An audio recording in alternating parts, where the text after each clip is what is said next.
देख रहे हैं इंडिया न्यूज, आपके साथ मैं हूं चित्रा त्रिपाठी। मोदी के कट्टर समर्थक और बिहार बीजेपी के बड़े नेता गिरिराज सिंह ने एक बड़ा बयान दिया है। गिरिराज सिंह ने खुले मन से कहा है कि अगर बीजेपी सत्ता में आई तो मोदी के विरोधियों को देश छोड़कर पाकिस्तान जाना होगा। सवाल अब ये उठ रहा है कि आखिर ये कैसी राजनीति है? क्या अब हर उस शख्स को पाकिस्तान जाना पड़ेगा जो मोदी की बातों से सहमत नहीं दिखता?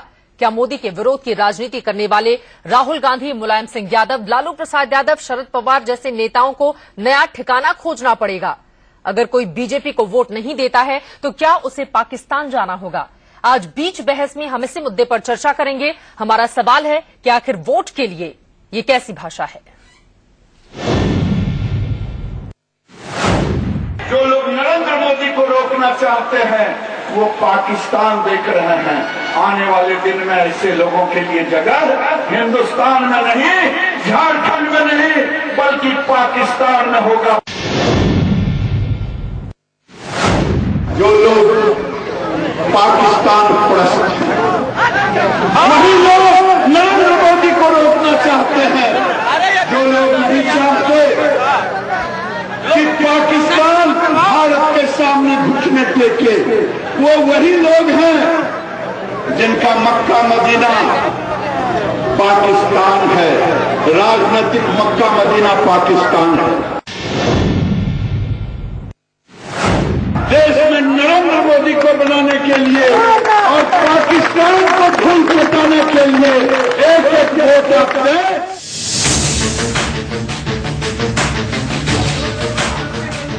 बिहार बीजेपी के बड़बोले नेता गिरिराज सिंह के इस विवादित बोल ने बीजेपी की मुसीबत बढ़ा दी है। बीजेपी अध्यक्ष राजनाथ सिंह और सुशील कुमार मोदी ने गिरिराज सिंह के बयान को गलत करार दिया। सुशील मोदी ने ट्विटर पर लिखा, गिरिराज सिंह का बयान गैर जिम्मेदाराना है, बीजेपी इससे सहमत नहीं है। सूत्रों के मुताबिक राजनाथ सिंह ने गिरिराज सिंह को फटकार लगाई है। राजनाथ ने गिरिराज को ऐसे बयान से बचने को कहा है। इधर मोदी विरोधियों ने गिरिराज सिंह के बयान को हथियार बनाकर बीजेपी पर जोरदार हमला बोला। गिरिराज किशोर और भारतीय जनता पार्टी और मोदी की राजनीति पाकिस्तान के नाम पर किस तरफ इशारा करती है? ये वही लोग हैं जिन्होंने एक विभाजन 47 में इस देश का कराया। क्या आप दूसरा विभाजन कराना चाहते हैं इस देश का? 1990 से थी, उस वक्त भी यही नारा था कि या तो पाकिस्तान जाओ या कब्रिस्तान जाओ।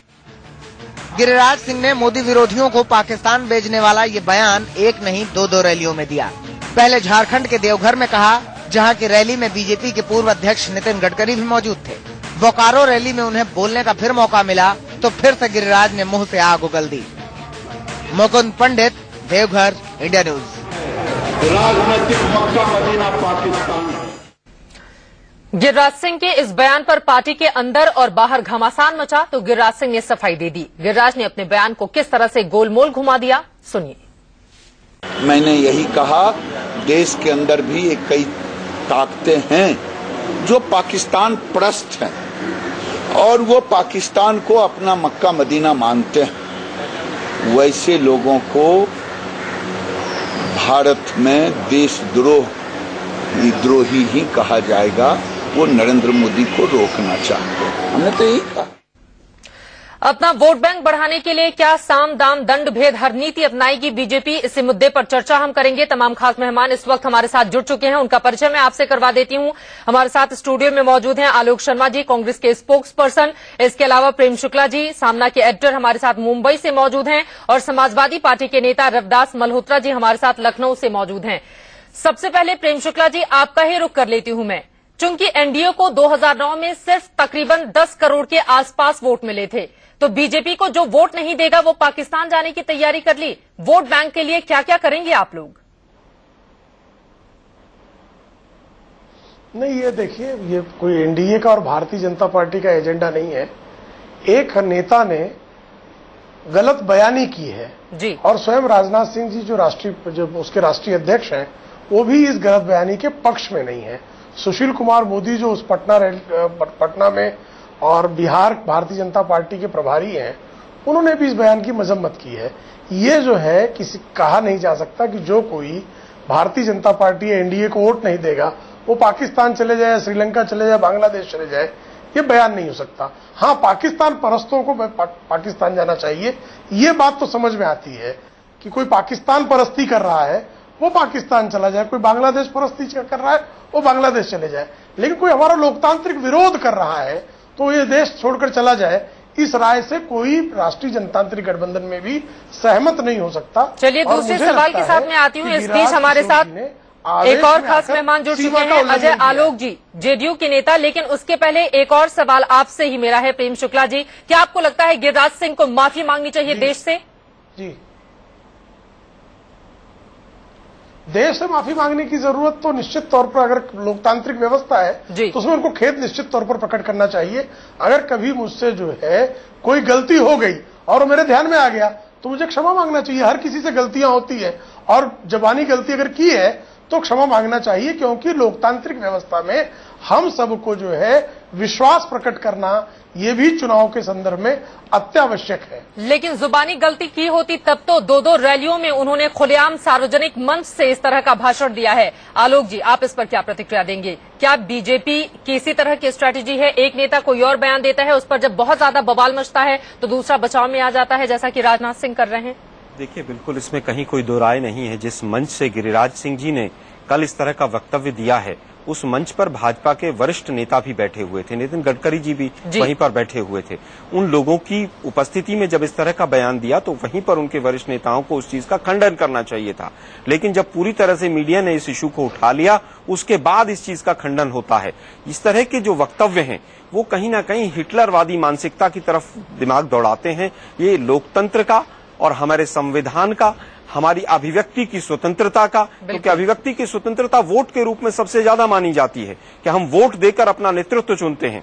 और जिस तरह की भाषा अभी प्रवक्ता लोग भी कर रहे हैं, बड़ा किसी भी तरह से वो स्वीकार्य योग्य नहीं है, हमेशा उसकी निंदा होनी चाहिए। लेकिन अभी भी प्रेम शुक्ला जी का जो पहला सेंटेंस था, अगर लोकतांत्रिक प्रक्रिया है तो, अगर शब्द का इस्तेमाल किया है तो मैं समझता हूं कहीं ना कहीं भाजपा का जो नेतृत्व है वो आज भी, अगर नहीं कर रहा हूं, आप मेरे आप प्रेम जी, आप पहला सेंटेंस अगर कहेंगे तो वापस सुनवा दिया जाएगा, और अगर आपको वापस अभी सुनवा दिया जाएगा, कर लीजिए, और आपको वापस सुनवा दिया जाएगा। आप निश्चिंत रहें, आपके लोग जो सेना, आप निश्चिंत रहें, आप क्यों इतना विवाद कर रहे हैं? आप चिंता नहीं करें, आपको सुनवा दिया जाएगा। अभी जाते हैं, शहीदों का अपमान करते हैं, तब देखिए आपके नेता नीतीश प्रेम कुमार जी, आप विषयांतर न करें, आपको आपकी बाइट सुनवा दी जाएगी। आप 2 मिनट शांति से सुनिए तो सही, के छेद में आप शांति से सुनिए तो सही।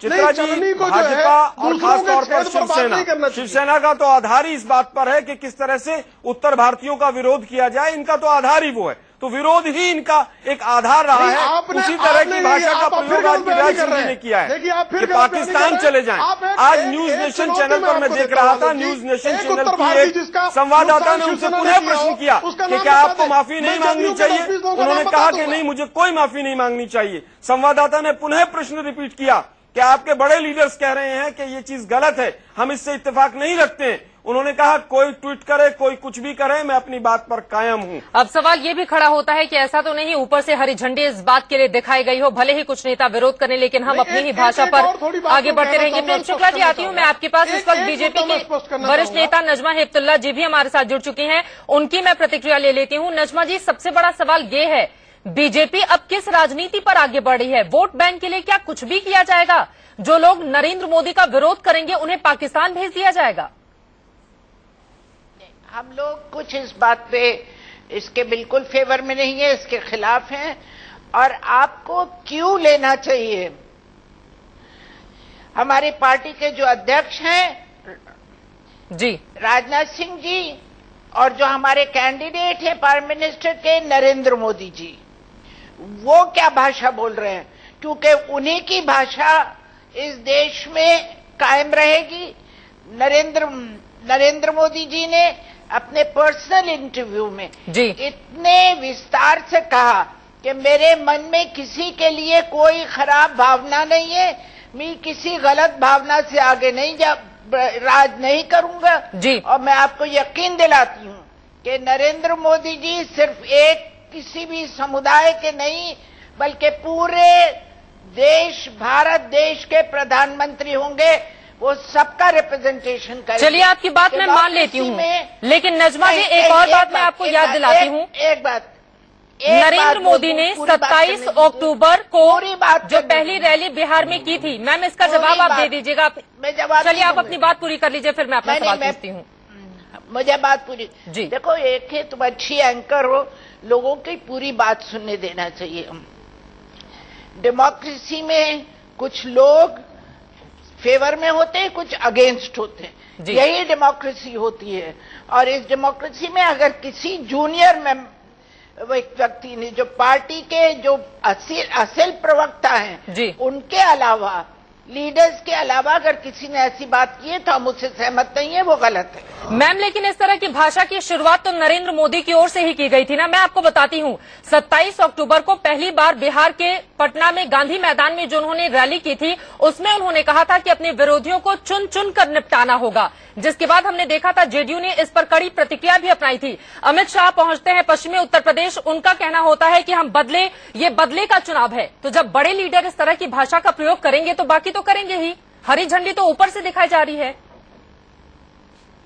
मैं आपको बताऊं, आप लैंग्वेज को तोड़ मड़ोड़ के मत बोलिए, चुन चुन के करेंगे डेमोक्रेटिकली जी। उसी पटना में जहां बम फट रहे थे, नरेंद्र मोदी जी ने ये कहा कि हमारी लड़ाई गरीबी से है।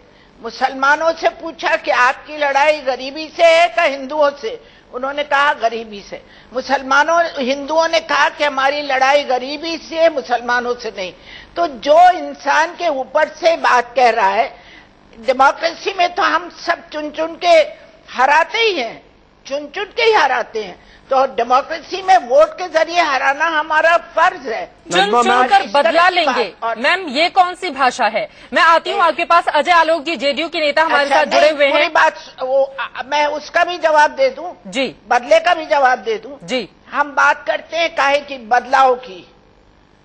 नजमा मैडम, शायद हम शायद टॉपिक से विषयांतर कर रहे हैं। मैं कांग्रेस पार्टी की तरफ से आपसे एक प्रश्न पूछना चाहता हूं कि क्या गिरिराज सिंह जी ने अगर गलत किया है, पूरी पार्टी उनसे असहमत है, तो क्या उनको माफी नहीं मांगनी चाहिए देश से? एक समय ऐसा भी था कि जब आपने मोदी को या भाजपा को वोट नहीं दिया, आप भी कांग्रेस में थी। देखिए, ये माफी मंगवाना लीडरों की हमारे यहाँ एक शिष्ट है। हमारा जिनकी जिम्मेदारी है एक्शन लेने की, वो मैं नहीं हूँ।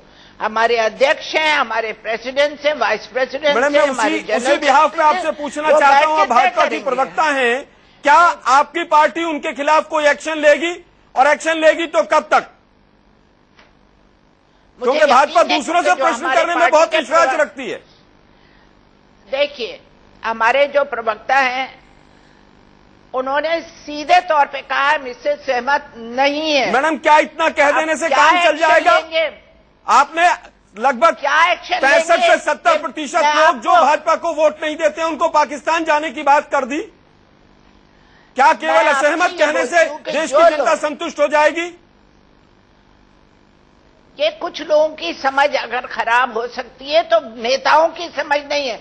इस देश में पूरे देश का नेतृत्व प्रधानमंत्री बनने के बाद नरेंद्र मोदी बनेंगे। आप मैडम, वो तो जब होगा तब होगा। आज का जो वक्तव्य है, क्या उस पर खेल जताना ही काफी है? अजय आलोक जी और रविदास मेहरोत्रा जी भी बहुत देर से हमारे साथ जुड़े हुए हैं। अजय जी, आपसे ये मेरा सवाल है। प्रेम शुक्ला जी, आती हूँ मैं आपके पास। अजय जी, सवाल बड़ा ये है, क्या बीजेपी की भाषा बदल गई है वोट बैंक के लिए? जेडीयू अपना पक्ष कैसे रखेगी? देखिए, मैं आपको बता दूं चित्रा जी कि ये जो भाषा है, ये कोई नई भाषा नहीं है जी। इनके नेता श्री नरेंद्र मोदी जी हिटलर और मुसोलिनी के बाई प्रोडक्ट हैं। देखिए, मैं आपको बता दूं चित्रा जी कि ये जो भाषा है, ये कोई नई भाषा नहीं है जी। इनके नेता श्री नरेंद्र मोदी जी हिटलर और मुसोलिनी के बाई प्रोडक्ट हैं, और जो विचारधारा है उसी की भाषा की अभिव्यक्ति आज गिरिराज सिंह ने की है। और उसी मंच पे बैठ के नितिन गडकरी ने सुबह में बिहार का भी अपमान किया।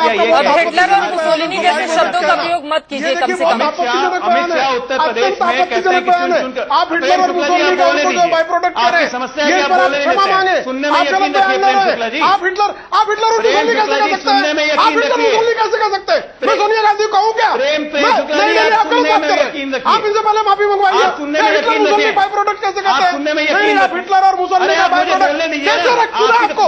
आप कैसे सुने? आप हिटलर और मुसोलिनी नहीं बोलने देंगे। आप हिटलर कैसे कहेंगे?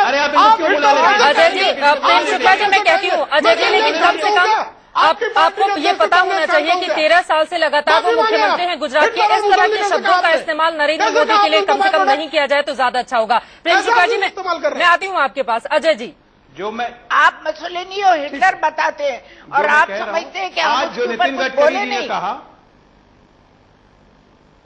नितिन गडकरी जी ने आपको क्षमा मांगनी चाहिए अभी। डीएनए में जीते हुए थे, चाहे वो 13 वर्ष से हो गए, लेकिन हिटलर और मुसोलिनी भी जीतकर ही चुनाव जीतकर आए थे।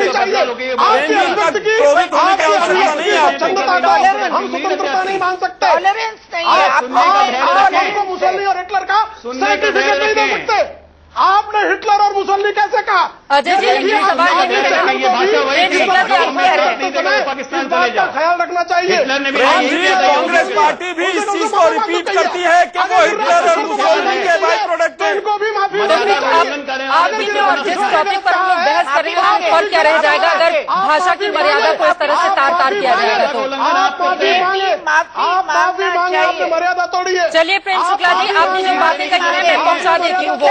अजय आलोक जी, 13 साल से वो लगातार 3 बार से लगातार मुख्यमंत्री चुने जाते रहे हैं। शब्दों की मर्यादा का थोड़ा तो ध्यान रखना चाहिए आप सभी को।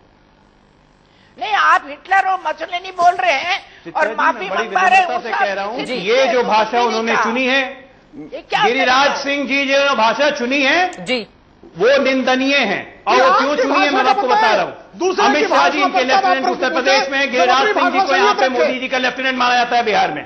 अगर वो ये बात बोल रहे हैं तो ये साफ है कि ये शब्द और ये विचारधारा नरेंद्र मोदी जी की है। मैं यही बात देश को बताना चाह रहा हूँ आपके चैनल के माध्यम से। इनका विघटनकारी चेहरा है, ये विभाजनकारी करते हैं। हमारे पटना ये सेपरेटिस्ट लीडर की तरफ बात करता है और आपका एक प्रवक्ता उसे हिंदू आतंकवाद कहता है। आपने कब माफी मांगी? चुन कर पटना के गांधी मैदान में कहते हैं निपटा देंगे। ये बड़ी अच्छी भाषा है एक प्रधानमंत्री के उम्मीदवार की। चुन चुन के विरोधियों को निपटाना होगा। कहने की जरूरत है। सही भाषा। आपने एक लोकतांत्रिक व्यक्ति को, एक संवैधानिक व्यक्ति को हिटलर और मुसोलिनी से आपने तुलना कैसे की? प्रेम जी, हिटलर भी चुनकर ही आए थे, मुसोलिनी भी चुनकर ही आए थे। भारत में रहने का अधिकार नहीं होगा। लोकतंत्र द्वारा निर्वाचित है।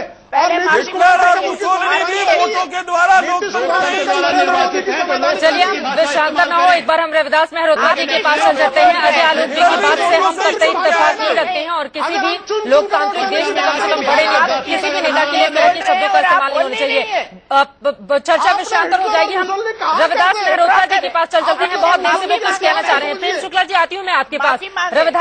रविदास मेहरोत्रा जी, अब सवाल ये खड़ा हो रहा है, एक नेता पाकिस्तान भेजने की बात करता है तो एक नेता हिटलर और मुसोलिनी जैसे शब्द का इस्तेमाल करता है नरेंद्र मोदी के खिलाफ। भाषाई मर्यादा लगातार गिरती हुई क्यों चली जा रही है राजनीति में? ये भाषा तो शुरू करी है अपोजिशन वालों ने, बीजेपी ने नहीं, भारतीय जनता पार्टी की 2 रैलियों से जी जो ये बात कही गई कि जो नरेंद्र मोदी का विरोधी है उसको पाकिस्तान में ले जाएगा, ये बहुत निंदनीय है और ये तानाशाही अधिनायकवाद का प्रचारक है। देखिए, आज लोगों के पास कोई मुद्दे नहीं है जी, और जो जनता का ध्यान मुद्दों से बांटना चाहते हैं वो इस तरह की बात कहने का काम कर रहे हैं। आज देश में 70% लोग ऐसे होंगे जो नरेंद्र मोदी और बीजेपी को वोट नहीं देंगे जी। तो 70% लोगों को पाकिस्तान भेजने की बात करने का मतलब है कि इन लोग चाहते हैं कि देश का बंटवारा हो जाए एक बार फिर से। आपको लगता है गिरिराज सिंह को माफी मांगनी चाहिए? इस्तेमाल करना बहुत निंदनीय, बहुत शर्मनाक है और बिल्कुल निश्चित रूप से वो माफी मांगे और ऐसे लोगों को फिर मंच पर बोलने से के अधिकार से रोका जाए जो देश के बंटवारे की बात कर रहा हो, जो 70% लोगों को पाकिस्तान भेजने की बात कर रहा हो, ऐसे लोगों को राजनीति में किसी मंच पर आने का अधिकार नहीं है। रविदास जी, इस सवाल का जवाब भी दे दीजिए कि आजम खान के बारे में आपकी राय क्या है? अरे आप चुप रहिए, आपको पूछने का अधिकार नहीं है। आजम खान ने कभी ये नहीं कहा है, आपको मालूम है? रविदास जी, आजम खान ने तो बिल्कुल देशद्रोह वाला बयान दिया है। आप उस पर क्यों नहीं बोलते? आजम खान जी, आजम खान जी, माननीय आपको सुनना सीखिए। रविदास जी, आपके आजम खान महोदय ने बहुत ही देशद्रोह से भरपूर वक्तव्य दिया है, उसके बारे में आप क्या कहते हैं? हम जब बोल रहे थे तो हम सुन रहे थे, हम जब बोल रहे हैं आप सुनिए। खुले जरा आजम खान पे। रविदास जी, मैं समझता हूं कि आप लोगों में किसी में भी हिम्मत नहीं है समाजवादी पार्टी में कि कोई आजम खान महोदय के खिलाफ एक भी शब्द बोल सके। आप पहले जो चित्रा जी हैं वो पूछेंगे हमसे, आप नहीं, हम भी पूछ सकते हैं, हम डिबेट में पार्टनर हैं, हम पूछ सकते हैं आपसे। आजम खान महोदय ने जो देश की सेना के ऊपर इतना बड़ा लांछन लगा दिया, आप लोगों ने आज तक माफी क्यों नहीं मांगी? रविदास मेहरोत्रा जी, चलिए चलते चलते मेरे एक सवाल का आप जवाब दे दीजिए। आपने कह दिया गिरिराज सिंह माफी मांगे देश से, आजम खान को माफी मांगने के लिए समाजवादी पार्टी क्यों नहीं कहती? हाँ, देखिए, आजम खान पर चुनाव आयोग ने कार्रवाई कर दी है और चुनाव आयोग ने उनको उत्तर प्रदेश में रैलियों पर बोलने से रोक लगा दी है जी। तो ऐसे ही चुनाव आयोग को चाहिए कि गिरिराज जी के भी। क्या रविदास जी, एक समाजवादी पार्टी का सिपाही होने के नाते आपको ये वक्तव्य नहीं देना चाहिए? समाजवादी पार्टी उनके खिलाफ कार्रवाई करेगी? आजम खान ने ये नहीं कहा है, इनका कहना ये है। अरे आजम खान साहब को सबसे ज्यादा नोटिस मिला है इन चुनावों में, क्या बात करेंगे रविदास मेहरोत्रा जी? आजम खान जी, आजम खान जी वक्त की कमी है, इस वजह से आप सभी को रोकना पड़ रहा है। लेकिन जिस सवाल को ढूंढने के लिए उसका जवाब हम इस चर्चा में आए थे, शायद वो सवाल और ज्यादा बड़ा बन गया है, लेकिन उसका जवाब अब तक नहीं मिला। आपने तमाम नेताओं को सुना और भाषा की मर्यादा जिस तरह से गिरती हुई चली जा रही है, सबसे बड़ा सवाल यही है आखिर उसके लिए जिम्मेदार कौन है? बीच बहस में अभी के लिए बस इतना ही। आप तमाम मेहमानों का बहुत शुक्रिया इस चर्चा में शामिल होने के लिए। इंडिया न्यूज पर खबरें लगातार